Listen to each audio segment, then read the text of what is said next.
la sal, por el indio que espera con la piel reseca la resurrección.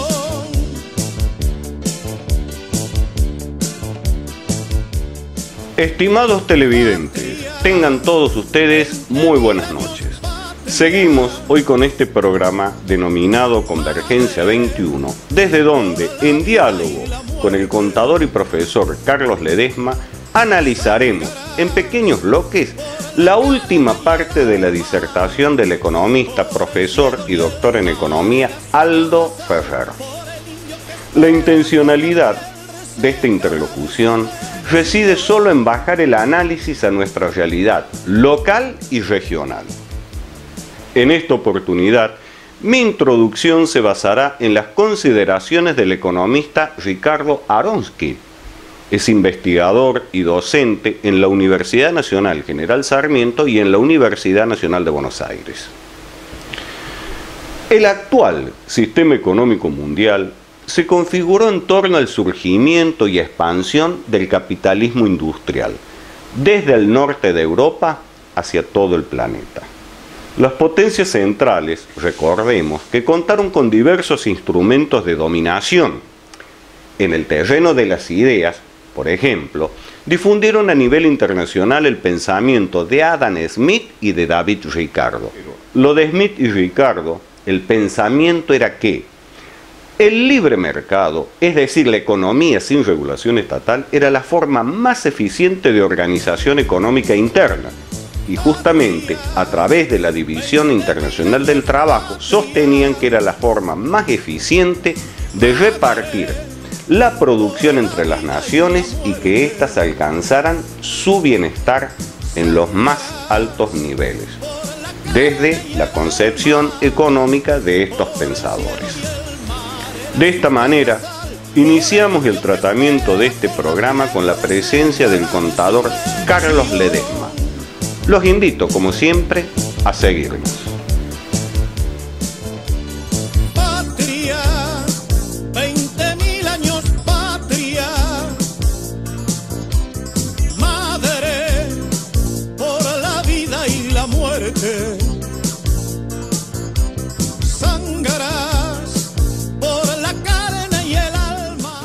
Estimados televidentes, continuamos en Convergencia 21, nuevamente agradecidos por la presencia del contador Carlos Ledesma. Carlos, muy buenas noches. Buenas noches, Jorge, para vos y para toda la audiencia de Convergencia. Muchísimas gracias, Carlos. Bueno, hoy continuamos con la disertación, como hicimos la semana pasada, del contador, profesor, escritor y doctor en economía, Aldo Ferrer, un verdadero maestro, Carlos. Exactamente, una formación intelectual y sobre todo con pensamiento crítico nacional, que es uno de los elementos fundamentales de su capacidad intelectual, ¿no es cierto? Correcto, Carlos, coincidimos plenamente. Bueno, por una razón didáctica, interpretamos que es conveniente tomar la última parte donde cerramos la semana pasada para nuevamente retomar este tema. ¿Qué te parece, Carlos? Me parece perfecto. Muy bien, comenzaremos ante la pregunta: ¿quién organiza los recursos?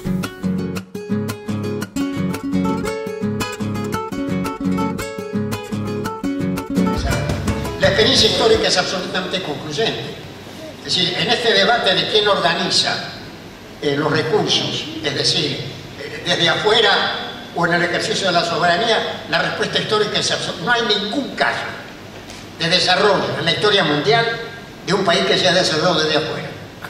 Todos los casos de países desde que comienza la revolución industrial, el siglo XVII, XVIII y después bajo el liderazgo británico a fines del XVIII y el transcurso del XIX, desde entonces hasta ahora, los únicos países que han alcanzado altos niveles de desarrollo, de industrialización y posiciones simétricas no subordinadas en el orden mundial han sido países que han ejercido la soberanía.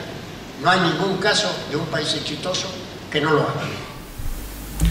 Muy bien, estimados televidentes, Carlos, la explicación del profesor Aldo Ferrer, la verdad que sorprende por la precisión de sus conceptos. Y para posicionarnos, él nos plantea, ante la pregunta ¿quién organiza los recursos?, se plantea si desde afuera o desde el ejercicio de la soberanía. Y les recuerdo que él planteó: la experiencia histórica es absolutamente concluyente. No hay ningún caso de desarrollo en la historia mundial de un país que se haya desarrollado desde afuera, Carlos. Las expresiones del doctor Aldo Ferrer son categóricas. Es más, él sentencia: desde el siglo XVIII hasta la actualidad, los únicos países que lograron niveles de desarrollo e industrialización fueron los países que ejercieron su soberanía. Carlos, es contundente. Totalmente, Jorge. Incluso esto me trae a la memoria. Sí. Porque si vos te pones a pensar, Estados Unidos logró su independencia casi los mismos años que nuestro país. Y vos decís, ¿por qué la diferencia de desarrollo entre uno y otro país? Y está gran parte de la explicación de lo que dice el doctor Ferrer. Cuando Ricardo y el capitalismo clásico enuncia la famosa División Internacional del Trabajo, sí, donde a Argentina le tocaba el rol de productor de materias primas y demandante de todo lo demás, ese modelo que era beneficioso para Gran Bretaña en ese momento, y donde nosotros entrábamos como un país dependiente de ese centro productor y que iba a crecer en forma indefinida, mientras que nosotros nos íbamos a quedar con ese rol de productores primarios, que para aquella época tal vez servía, cuando éramos 10 millones de personas, pero a medida que la población crecía, ¿cómo hacías para lograr insertar al conjunto de la población en el sistema productivo? Y fíjate vos que en Estados Unidos se dio una guerra interna parecida a la que se dio acá. Acá se dio unitarios federales, allá fue el norte y el sur. Claro. El sur, digamos, que estaba formado, digamos, donde están los cañaverales, los algodonales, esclavista. En la zona del Mississippi. Claro, sería similar a lo que vendrían a ser los unitarios de Argentina. Y el norte, que eran zonas rocosas, áridas, no le quedaba otro remedio que producir bienes y servicios, porque no tenía, la naturaleza no lo había dotado como al sur, digamos. La diferencia es que la guerra ya la ganó el norte, los yanquis. Entonces, cuando Gran Bretaña viene con esta propuesta de la División Internacional del Trabajo y el libre comercio que iba a beneficiar a todos, el general Grant en ese momento le dice: sí, nosotros vamos a entrar en esa División Internacional y ese libre comercio, pero primero vamos a desarrollarnos internamente para luego salir a competir con el resto de los países. En cambio, Argentina, lamentablemente, seguimos siendo productores primarios y comenzamos a introducir productos del exterior con los que obviamente no podíamos competir. De esa manera nosotros quedamos estancados, digamos, con productores de materias primas, y Estados Unidos logró un desarrollo económico sustentable de mediano y largo plazo. Carlos, continuamos con el segundo eje temático, por lo menos lo dejo planteado. El dilema que tenemos en la Argentina. ¿Continuamos, Carlos? Seguimos adelante, Jorge.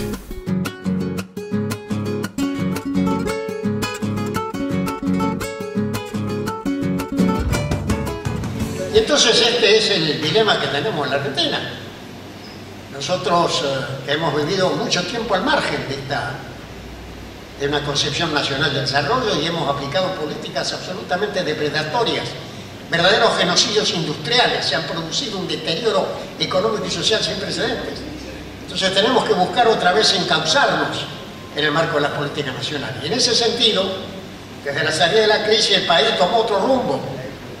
Decidió recuperar el comando de su realidad, reestructuró la deuda, reapareció el Estado Nacional, se recuperó el control de YPF, del dominio de vaca muerta, se nacionalizaron el sistema jubilatorio, es decir, se tomaron una serie de pasos fundamentales para reconstruir la soberanía y el poder del Estado Nacional, que es una condición esencial del ejercicio de la soberanía.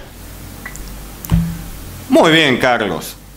Con respecto a este tema del dilema que tenemos en la Argentina, les recuerdo que el profesor Aldo Ferrer nos dice: vivimos muchos años al margen de una concepción del desarrollo. Es más, se aplicaron políticas absolutamente depredadoras. Y nos recuerda, Carlos, y me voy a detener un momento en esto, los pasos fundamentales en el ejercicio de la soberanía nacional en nuestro país.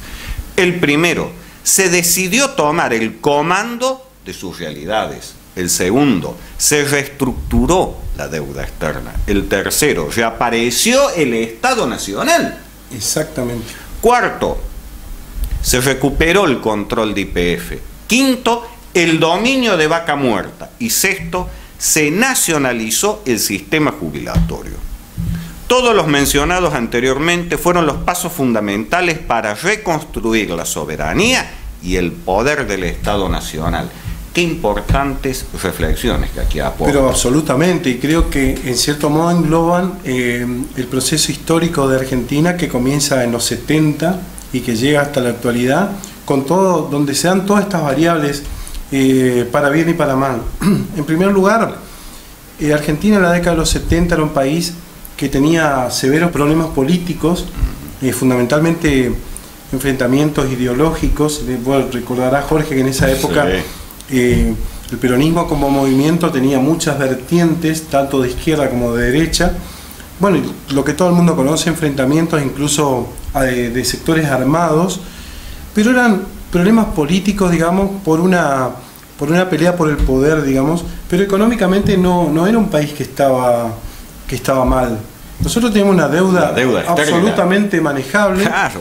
En el 1975, cuando estaba, después que fallece el general Perón, cuando estaba Isabel, se debían entre 4.500 y 4.800 millones de dólares, que con un buen año de exportaciones o dos, se cancelaron. No era un problema la deuda externa. No.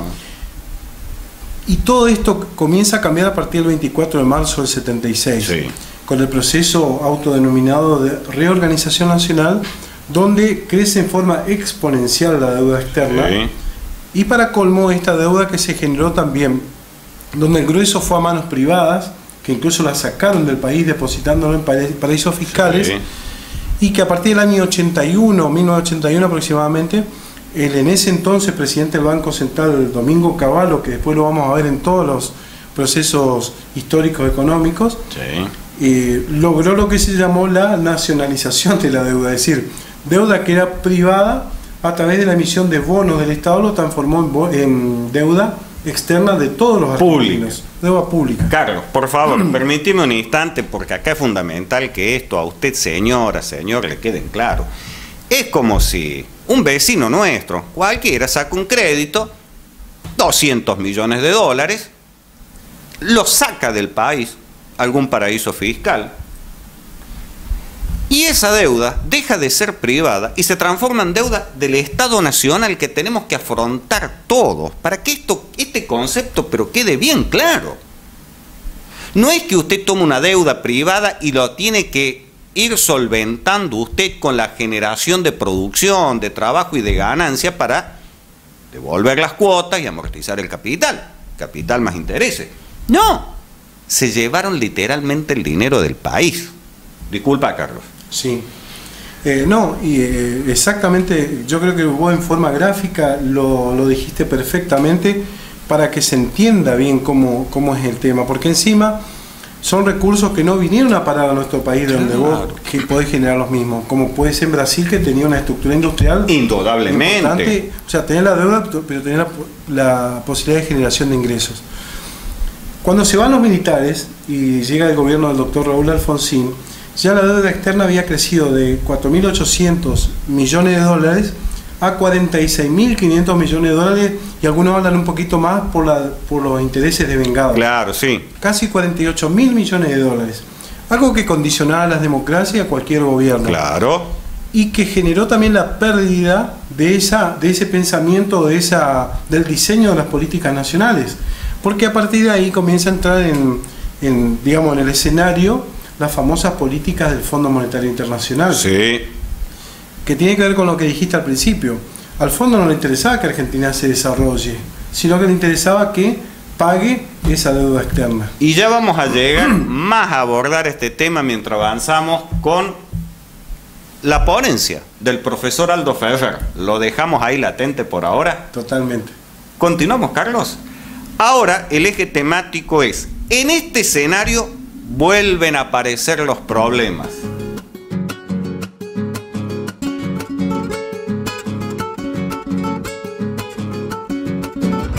Y en ese escenario han vuelto a aparecer problemas, a los cuales se refería el profesor Porta, problemas de la inflación, de la recesión y tantas otras cosas, que solamente tienen respuesta desde la perspectiva de una política nacional y de una respuesta nacional a qué es la soberanía. Y allí en ese escenario tenemos no solo los problemas del corto plazo, cómo administramos la escasez de dólares, cómo resolvemos el problema fiscal y todo lo demás que constituye la coyuntura, con algunos problemas fundamentales respecto de cómo insertamos una estructura moderna, transformada, capaz de gestionar el conocimiento en la orden mundial. Y acá aparecen dos cuestiones básicas. Una es cómo nos vinculamos a las cadenas de valor transnacionales, cómo creamos cadenas nacionales de valor y cómo logramos que a partir de nuestro avance científico y tecnológico podamos tener en esas cadenas transnacionales una posición simétrica no subordinada. Muy bien, estimados televidentes. En este escenario vuelven a aparecer los problemas, la inflación, la recesión y otros. Y nos comenta el profesor Ferrer que solamente tienen respuesta desde una política nacional y a su vez nosotros, todos, cada uno de nosotros preguntarnos ¿qué entendemos por soberanía? Él nos comenta que tenemos problemas de corto plazo, por ejemplo, escasez de dólares, problemas fiscal. A su vez, ¿cómo insertarnos en una estructura moderna del mercado mundial? Y nos habla de 3 factores sucintamente a tener en cuenta. ¿Cómo creamos cadenas nacionales de valor? ¿Cómo nos vinculamos a las cadenas de valor transnacionales? ¿Y cómo logramos tener en esas cadenas de valor transnacionales una posición simétrica no subordinada? Carlos. Bueno, con respecto a estos temas, yo creo que estamos llegando al nudo de la cuestión, que son los problemas que vive el ciudadano común día a día, ¿no es cierto? Claro. La inflación, el tema de los dólares, el tema de la emisión monetaria, donde acá el problema fundamental se construyó o se generó a partir de la alta demanda, con la cual se había crecido todos estos años a niveles de crecimiento muy altos, sí. hasta incluso años hasta el 9% anual. Correcto. Eso ningún país en el mundo logra mantener en el largo plazo crecimientos porcentuales tan altos. ¿Cuál es el problema fundamental que tiene nuestro país?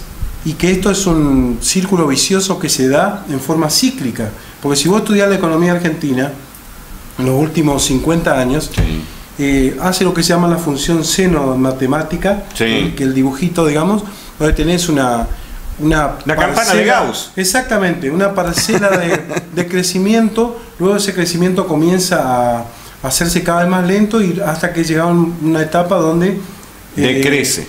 Inevitablemente llegás a un proceso de recesión. Claro. Y esto tiene que ver fundamentalmente con la falta de inversión de la estructura productiva básica, la de largo plazo, que son inversiones que no tienen un rendimiento, un retorno a corto plazo. Y esto históricamente no se logró. Se creció un poco en la fabricación de maquinarias agrícolas, pero nunca en la medida en la que se necesita para abastecer a un mercado interno en franco crecimiento. Es que justamente, Carlos, permitime, ahora el próximo eje temático, Carlos, tiene que ver con esto. Sector automotriz, que en otro momento con vos lo supimos desarrollar. Sí, algo charlamos. ¿Continuamos, Carlos? ¿Cómo no, Jorge? Sector automotriz.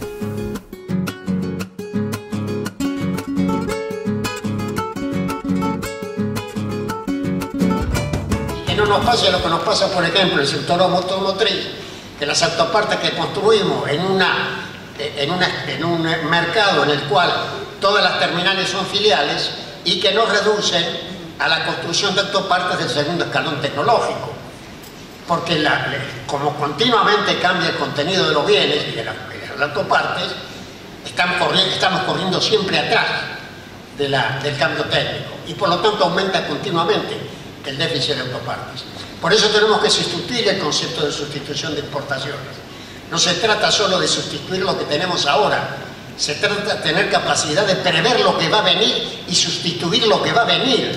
Y esto implica incorporar las tecnologías de frontera, en la microelectrónica, en la bioeconomía, en las biotecnologías. Este es el desafío que tenemos ahora de mirar al futuro para trazar un camino de un sendero viable. Con respecto al sector automotriz, nos comenta muy claramente el profesor Aldo Ferrer producimos autopartes del segundo eslabón tecnológico. Y en esto es bien categórico. Siempre corremos atrás del campo técnico. No se trata de sustituir importaciones, se trata de prever lo que va a venir y sustituir lo que va a venir. Por lo tanto, tener por lo menos en el sector automotriz, esa previsión. Y justamente nos dice, incorporar las tecnologías de frontera, da ejemplos, la microelectrónica, la biotecnología. Y se plantea que este es el desafío, mirar al futuro para generar un sendero viable del país. Y cuando habíamos hablado, Carlos, y va empalmado con lo que decías anteriormente, cómo nosotros para generar más trabajo, pleno empleo en el sector industrial, en el sector automotriz, cada vez importamos más y llega un momento que es más el dinero que sale que lo que logramos ingresar dólares. Correcto. Que es lo que estabas planteando. Exactamente. En este momento, por ejemplo, se están debiendo alrededor de 4.500 millones de dólares a importadores. Entonces, porque justamente también se intenta evitar esa salida de dólares que hoy te genera un inconveniente. No nos olvidemos que en charlas anteriores habíamos hablado que uno de los principales motivos por los que se redujeron las reservas fue también que en pocos años se pagó muchos miles de millones de dólares que no se habían pagado en los últimos.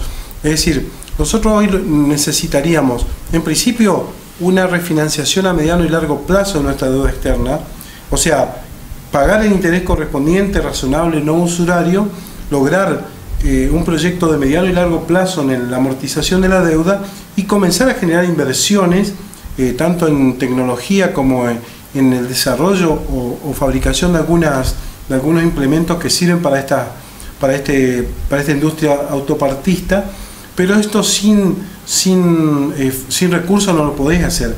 Entonces, hoy estamos en esta situación que no tenemos deuda externa importante, porque el grueso está arreglado comparado con otros países. Argentina tiene un índice muy bajo de endeudamiento externo. Por otro lado, no tener recursos para comenzar este proceso de inversión. Carlos, fíjate vos que es importante remarcar acá la teleaudiencia, las inversiones que se hacen desde el área, más que todo, fíjate vos, en todo lo que hace a la educación en el país y principalmente la ampliación de las universidades nacionales y los fondos que se destinan del presupuesto nacional a todo lo que es investigación en el CONICET y cómo hay un paradigma político que se cambia y se lleva adelante, que ahora los investigadores del CONICET están abocados a los problemas concretos y reales de todo el sistema productivo de la nación. Ni que hablar con el tema del primer satélite argentino que hemos logrado colocar y está en camino de ubicación en su órbita final para prestar servicios. Todo eso tiene que ver con cambios de paradigma, cómo paso a paso vamos buscando esa tan mentada soberanía, esa independencia. Bueno, justamente el tema de educación es un tema que me toca muy de cerca y que todo el mundo sabe que uno de los problemas básicos que tenemos en nuestro país es un problema de educación. Pero ¿cuál es el tema? Como no te genera rendimientos políticos y económicos a corto plazo, porque todo lo que vos estás diciendo es un proceso de investigación, que se están haciendo acciones y que vas viendo los frutos en el mediano y largo plazo, entonces la mayoría de los gobiernos nunca invirtió lo que correspondía a la educación. Claro. ¿Por qué? Porque no te genera rédito a corto plazo. Si hace 20 años hubiéramos empezado con un buen proceso educativo, hoy ya estaríamos viendo importantes rendimientos. Pero con la educación nunca se empieza. Siempre estamos diciendo la educación, pero no comenzamos a invertir por lo que te decía, no te genera rédito a corto plazo. Tenemos problemas culturales y educativos muy serios. Hoy tenés una persona de más de 40 años y tal vez menos todavía que ya no tiene cómo, si pierde un trabajo, por ejemplo, no tiene forma de reacomodarse al sistema por problemas educativos, después los problemas de los chicos en la escuela, la formación, que todo eso te lleva también a la marginalidad, a la delincuencia y la inseguridad. Pero ¿cuál es el tema? Que nunca comenzamos con un proyecto de todos los sectores políticos que digan, bueno, gane quien gane estas elecciones, pero la prioridad tiene que ser la educación, porque es la base del cambio. Y sí. Carlos, continuamos con el próximo eje. ¿Qué hacemos en este mundo financiarizado? ¿Qué término, eh? Continuamos.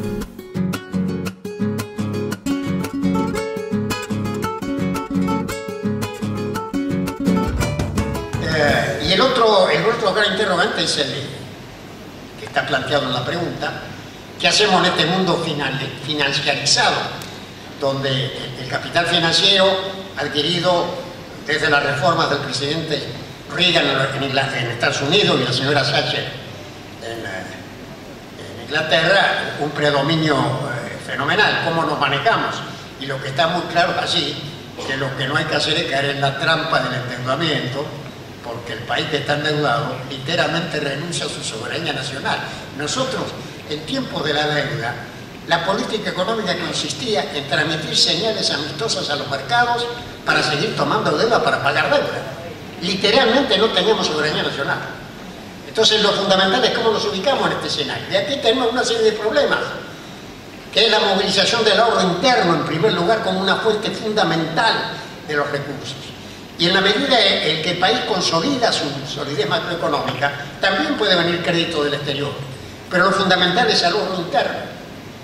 Ustedes saben que ha adquirido gran relevancia en los últimos años la existencia de este grupo de países emergentes, llamados BRICS: China, India, Brasil, Sudáfrica y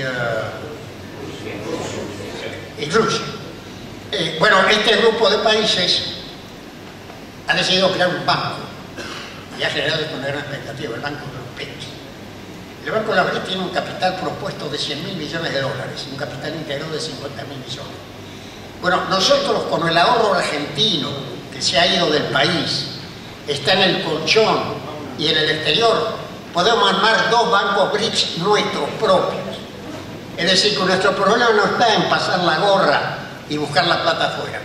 Está en primer lugar evitar que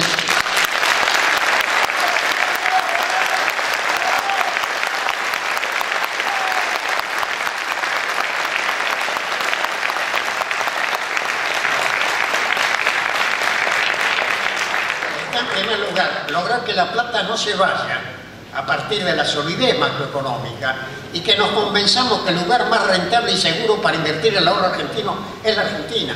Esta es nuestra respuesta a este fenómeno de la financiarización y de la hegemonía financiera, lo cual no quiere decir de ninguna manera aislarse de los mercados, ni mucho menos, sino estar allí parado en los propios recursos y defendiendo el internacional. Y en ese contexto se plantea este incidente de los BRICS, que es un viejo incidente, frente al cual el país ha tomado la única postura responsable que puede tomar, que es defender lo que ha logrado en materia de desendeudamiento y reestructuración de la deuda, y desde luego negociar. Yo recordaba, en los primeros momentos en que apareció este conflicto, recordaba una frase del presidente Kennedy, de tiempo de la Guerra Fría, que decía: nunca hay que tener miedo de negociar y nunca hay que negociar con miedo. Entonces yo creo que Argentina ha tomado esa postura, negocia sin miedo y no tiene medio de negociar. Y si la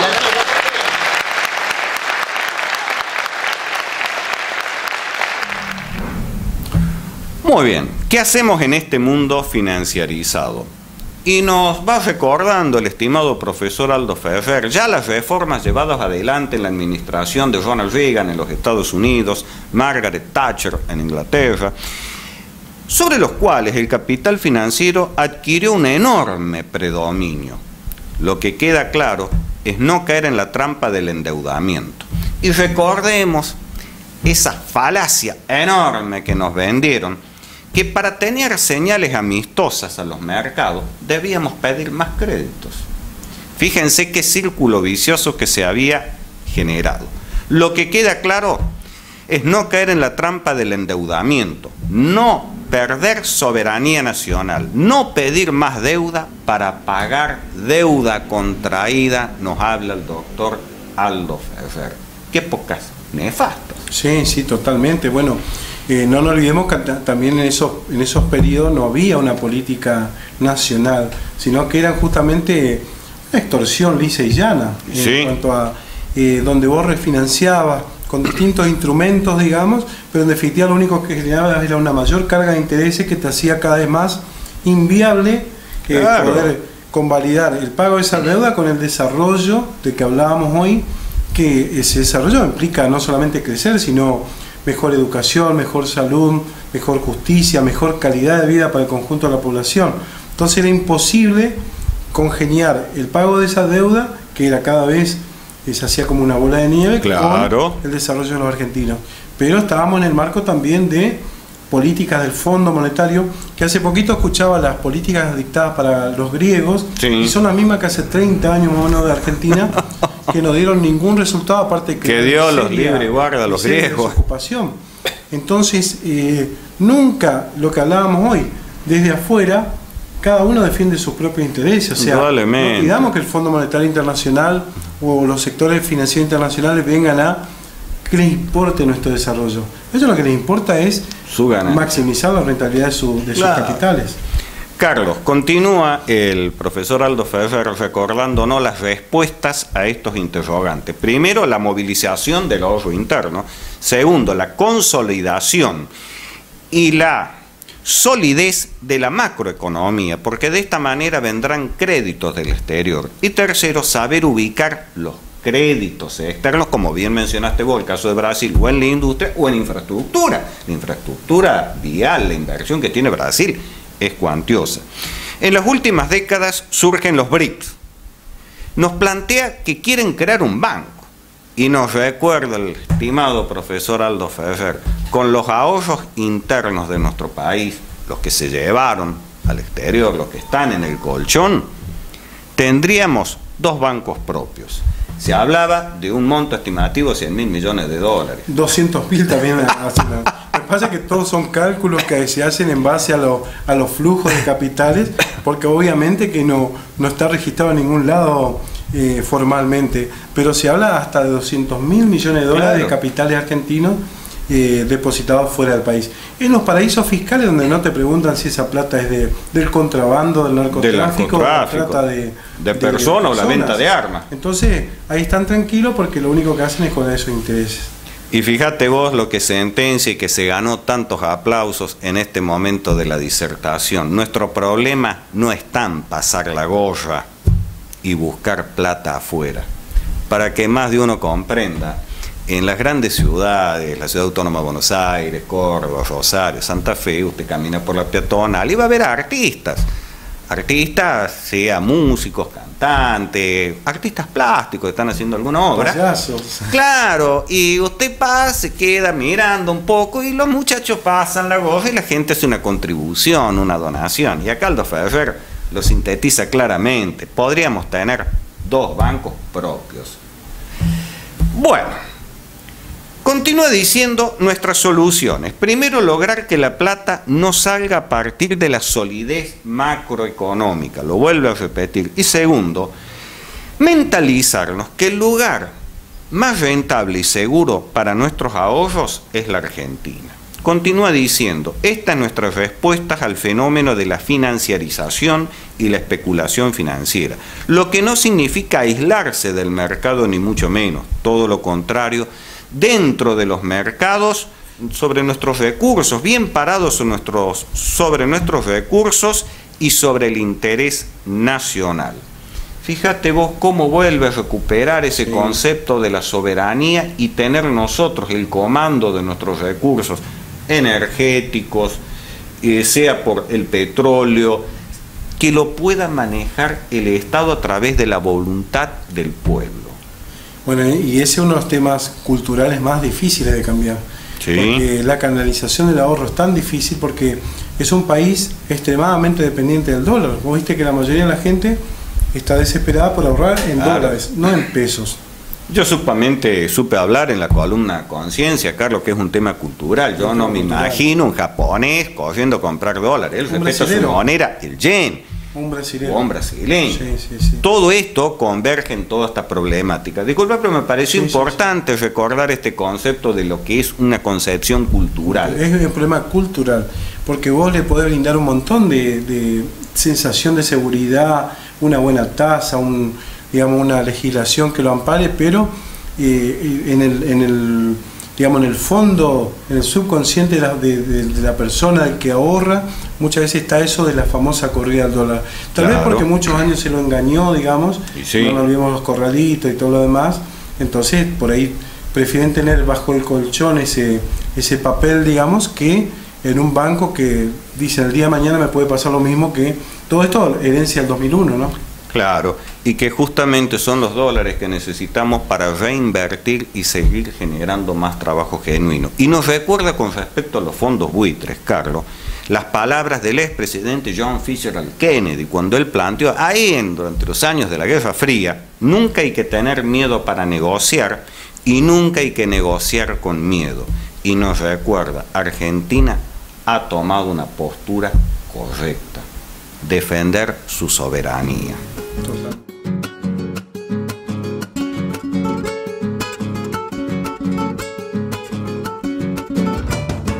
Entonces llegamos como conclusión a este ejercicio de observar qué es la soberanía, qué es la soberanía argentina, qué es la soberanía en este mundo global. Bueno, pensando en nuestra propia experiencia, cuáles son los requisitos del ejercicio de la soberanía, además de aquellos de la densidad nacional, que son los fundacionales. Bueno, uno de los requisitos fundamentales es tener un Estado fuerte, sólido, que sea autónomo de los poderes fácticos, que refleje el interés de la nación, que tenga capacidad de arbitrar y de resolver estos conflictos en una sociedad en transformación. Es decir, no hay economía de mercado sin Estado, y digamos también no hay desarrollo sin mercado, sin empresarios. Este es uno de los dilemas que tenemos que resolver. ¿Cómo construimos un Estado fuerte que sea autónomo frente a los poderes fácticos y que sea capaz de movilizar la energía que está en los mercados y que está en la actividad privada? Y vuelvo a insistir, una de las claves de esto es la capacidad de ese Estado de consolidar los equilibrios macroeconómicos, porque las expectativas son fundamentales. Es decir, los operadores económicos tienen la motivación de la ganancia, forma parte del funcionamiento de una economía de mercado con empresarios. El tema es en qué ganan plata los empresarios. Y si las reglas del juego inducen a que se gane plata especulando, van a especular. Si las reglas del juego inducen que solo se puede ganar plata invirtiendo, trayendo tecnología y demás, van a hacer exactamente eso. Y esto es lo que marca la diferencia entre empresarios de estos países emergentes de Asia, que han desarrollado esta actividad dinámica de innovar, de exportar, de construir grandes conglomerados que se han presentado en el mercado mundial, y los empresarios que a veces tenemos en América Latina, incluso en la Argentina, que en las circunstancias dadas de nuestros países resulta que ganan plata en otra cosa. Entonces acá lo fundamental no es que haya pescadores de río revuelto, que siempre los hay. Hay que evitar que el río esté revuelto, y en esas condiciones se construyen expectativas favorables a la estabilidad, a retener el ahorro interno. Es uno de los grandes, digamos, requisitos del ejercicio de la soberanía, un requisito fundamental, el de la presencia de un Estado fuerte. Y desde luego también el fortalecimiento del empresariado nacional, porque no se construye un empresariado propio capaz de ser el agente de transformación que tiene que hacer con filiales de empresas extranjeras. Y nosotros tenemos una economía fuertemente transversal. Entonces tenemos que dinamizar el papel del empresariado nacional y orientar a la inversión extranjera, a las filiales como lo hacen los chinos, como lo hacen los coreanos, que vengan, pero no para ocupar el mercado interno. Pueden participar en ese mercado en la medida en que accedan a terceros mercados, que exporten, que traigan tecnología y que por lo menos tengan un equilibrio en sus pagos internacionales. Continúa con las conclusiones de qué es soberanía. Aparte, ¿te acordás cuando habíamos hablado en el programa anterior del concepto de la densidad nacional? Sí. Y ahora nos menciona 6 requisitos importantes dentro de su exposición. Primero, tener un Estado fuerte y sólido, que sea autónomo de los poderes políticos. ¿Por qué en esto? Necesitamos un Estado que tenga la capacidad de árbitro y de resolver los conflictos que surgen dentro de la sociedad. A su vez, como segundo, dice, no hay economía del mercado sin Estado, ni desarrollo sin mercado, ni sin empresarios. Recordemos las palabras de Néstor Carlos Kirchner al expresidente Lula cuando le decía, yo envidio tener su empresariado que es netamente nacional en el Brasil. Tenemos que construirlo. Tercero, la capacidad del Estado de consolidar los equilibrios macroeconómicos, porque las expectativas son fundamentales. Correcto.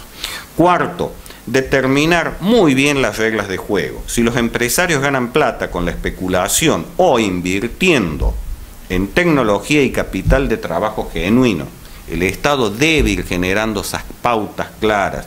Quinto, la capacidad de retener el ahorro interno y evitar su fuga. Y sexto, el fortalecimiento del empresario nacional. Y nos recuerda, no se construye un empresariado nacional como agente de transformación social con, digamos, filiales extranjeras que es muy acotado lo que ellos pueden brindar a la industria nacional, en el caso del sector automotriz, como estábamos hablando.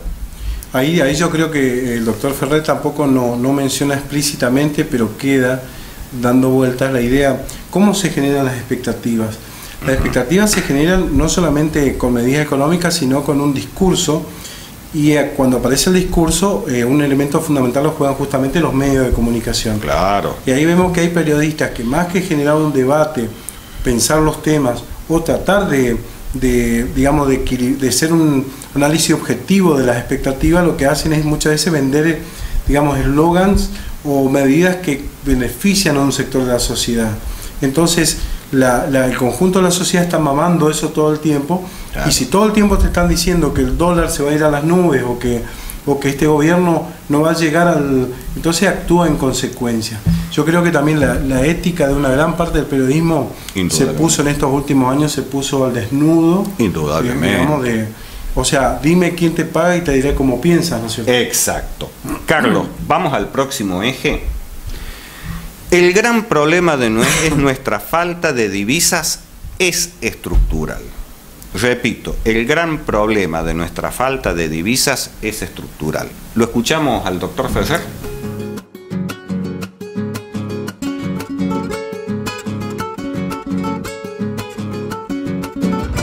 El gran problema de nuestra falta de divisas es estructural. Construimos una industria de la cual las filiales son parte, que por no haber incorporado los sectores fundamentales tiene un enorme déficit. Y cuando la industria alcanza posiciones de pleno empleo, se genera un déficit fenomenal, que es la causa fundamental del proceso de escasez de divisas que ha sido tradicional en la economía argentina.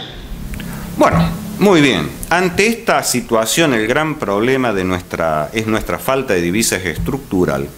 Nos recuerda que tenemos una industria de la cual las filiales son parte, que por no haber incorporado los sectores fundamentales generan un enorme déficit. Cuando la industria trabaja a pleno empleo, genera un déficit es fenomenal. Exactamente, es enorme. Lo que hablábamos hoy, digamos, de que ese famoso ciclo económico, sí. Digamos, al llegar a un estadio de crecimiento de la actividad económica, como dependés de insumos importados, también claro. te empieza a generar problemas por dos vías, porque yo también creo que la estructura de exportaciones también nos juega en contra.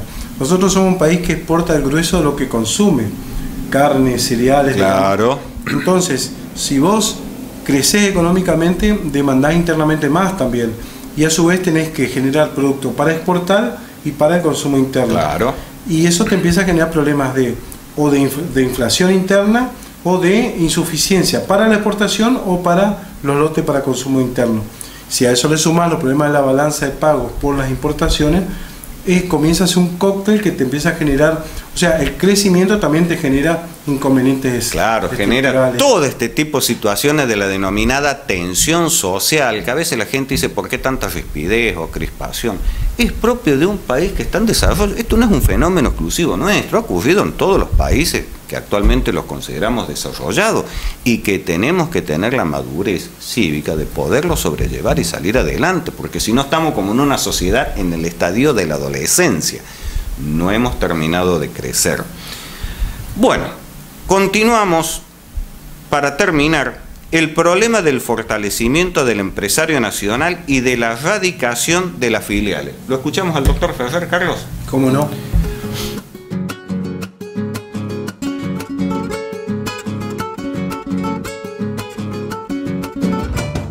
Entonces, para terminar, yo creo que este problema del fortalecimiento del empresario nacional, de la reorientación de las filiales, es un elemento fundamental de una política de desarrollo que ejerce la soberanía. Y creo que esto es muy difícil sin un contexto político adecuado, sin generar en la política argentina, en el diálogo de los actores sociales y políticos, un suficiente grado de comprensión de que acá no sirve aquello de que se vayan todos.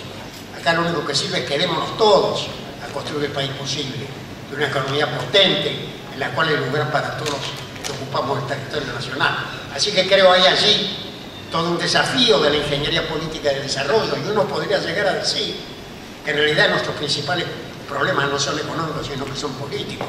La dificultad que hemos tenido a largo plazo de ponernos de acuerdo en qué país es posible, y yo creo que es posible un gran país con una formidable dotación de recursos, y eso depende de lo que hagamos los argentinos, no lo que decidan los buitres, el juez Grilla o los mercados financieros. Muchas gracias.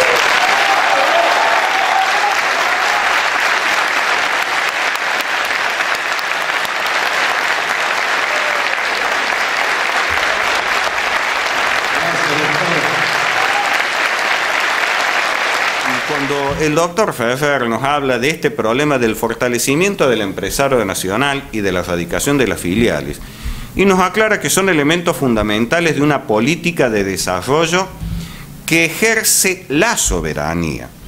Generar una política en la Argentina y en el diálogo de los actores sociales y políticos un suficiente grado de comprensión.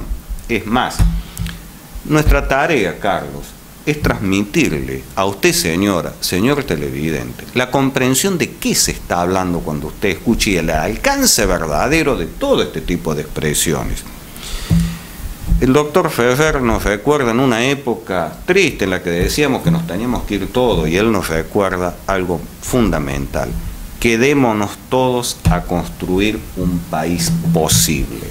Carlos, fíjate vos qué expresiones que nos aporta acá el doctor Pfeffer. Exactamente, y más de la validez y el prestigio de un economista en todos los sectores sociales, en todos los sectores políticos. Tiene un gran prestigio el doctor Ferrer. No es un economista que esté enrolado o que esté identificado con un sector en Claro. Solamente está identificado con los intereses nacionales. Exacto. Y ya para ir cerrando todo esto, nos recuerda, nuestros principales problemas no son económicos, son políticos.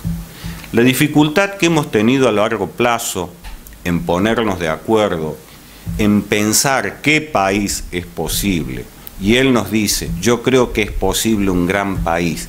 Y esto depende de nosotros, los argentinos, y no lo que digan los fondos buitres o el juez Griesa o los mercados financieros. La responsabilidad es nuestra. Carlos, hemos llegado al final de toda esta ponencia del estimado profesor Aldo Ferrer. Hacemos un cierre. Sí, la verdad que es un material como para debatirlo y como para pensarlo y reflexionarlo, porque nos da un rumbo, nos da un norte, en el sentido que es un camino del que muchos economistas a lo largo de la historia lo escribieron sobre esto de la, digamos, de la solidez, la soberanía nacional, la defensa de los intereses nacionales, y lamentablemente nunca logramos construir ese gran proyecto político. Y hablando de político, no hablamos de politiquería de partidaria, sino de la organización de la sociedad, claro, donde todos los sectores con posibilidad de acceso al poder se pusieran de acuerdo sobre ciertos ejes fundamentales que son innegociables. Sí. Entre ellos, bueno, lo que hablábamos, el desarrollo de la cultura, la educación, la tecnología, el defender los intereses nacionales, el tomar deuda solamente cuando hay la posibilidad de generar producción que permita pagar esa deuda. Todo esto, no estar sujeto a los intereses tanto de los fondos buitres, del Fondo Monetario Internacional o de cualquier otro interés que seguramente va a ser contrario al desarrollo nacional, que implica bueno, los chicos estudiando, bien alimentados y seguros. Y sí, recordamos para cerrar ya el concepto de soberanía, y nos dice, es la capacidad de una sociedad en su espacio nacional de organizar sus recursos para construir una estructura productiva y una organización social capaz de gestionar el conocimiento, de incorporar la ciencia y la tecnología en su actividad, capacidad de acumular conocimiento y capacidad, promover la inclusión social, integrar el territorio y establecer con el resto del mundo una relación simétrica no subordinada. Señora, señor televidente, nuestra finalidad es traerle el debate que se genera en las universidades a través de un economista de prestigio y esclarecer muchos aspectos de que cuando hablamos de economía, verdaderamente de qué es lo que estamos hablando. Carlos, gracias por tu participación. No, gracias Jorge por la invitación. En próximos programas continuamos. Ahora viene otra etapa de este programa. Muy bien, Jorge. Muchísimas gracias, Carlos. Gracias a vos y un saludo a toda la audiencia. Muchísimas gracias. Nosotros continuamos brevemente con un espacio de música y unas imágenes bellísimas y continúo con otro disertante, con otro panelista. Muchísimas gracias. Patria, 20.000 años patria, madre por la vida y la muerte, sangrarás por la carne y el alma.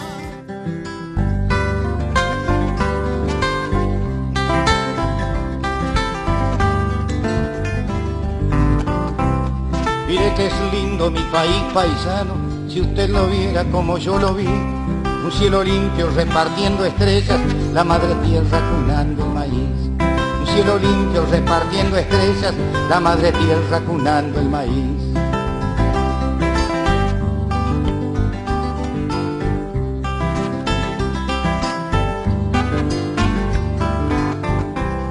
Mira que es lindo su país paisano, los 4 rumbos que le conocí. Si usted lo quiere como yo lo quiero, cuando lo conozca me dirá que sí. Mira qué lindo es su país paisano, los 4 rumbos que le conocí.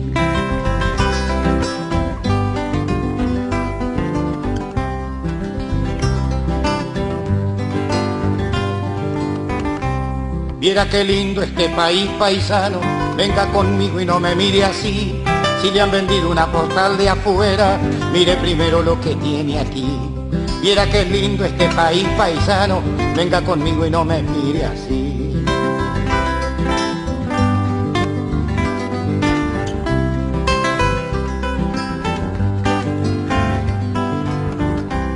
Viera qué lindo es su país paisano, rompa el boleto ese que tiene ahí. La tierra sufre si la abandonamos, yo que usted lo pienso y me quedo aquí. Viera qué lindo es su país paisano, rompe el boleto ese que tiene ahí.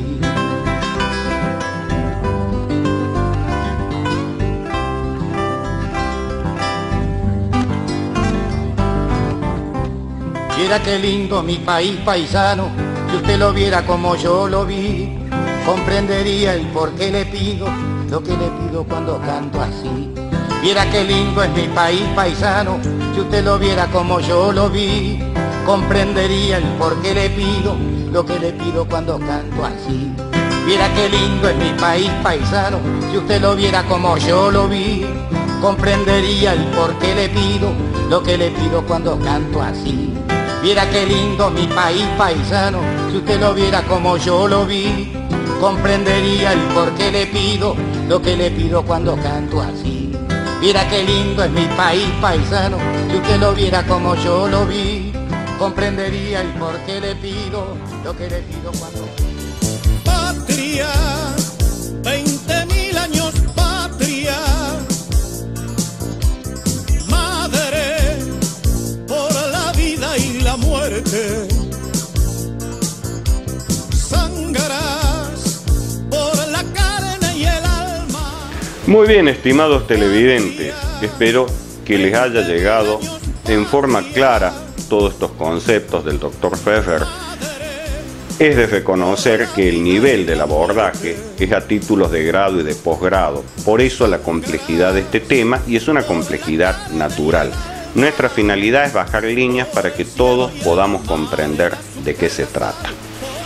Bueno, para cerrar, habíamos comenzado con palabras de Ricardo Aronsky y cerraré con palabras de él. En las últimas décadas, nuevas regiones económicas han comenzado a fortalecerse, en especial China y el sudeste asiático. Tengamos en cuenta la expansión de Asia y la parcial recuperación de Rusia han creado nuevos polos económicos que debilitan la hegemonía de los tradicionales países centrales en el escenario mundial. América del Sur, gracias a las políticas protectivas que aplicaron sus gobiernos en la última década, han sido menos afectadas por las crisis financieras recientes, aunque mantienen aún la dependencia del mercado global debido a que justamente falta profundizar la integración regional, potenciando, como lo han hecho en otrora los países antes mencionados, que fue y debe serlo hoy, aquí y ahora, la política de la patria grande.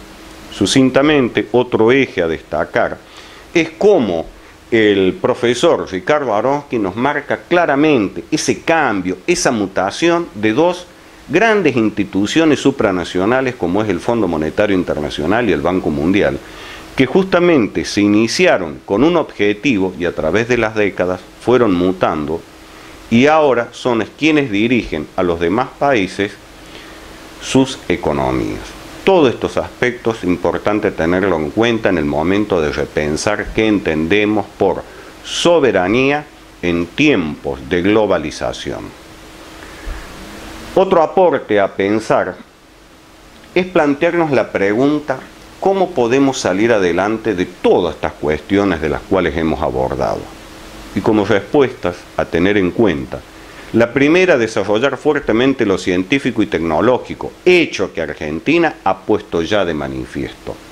Segundo, controlar la fuerte fuga de capitales locales que van hacia otras guaridas fiscales y que bien podrían quedarse aquí, y promover el desarrollo nacional.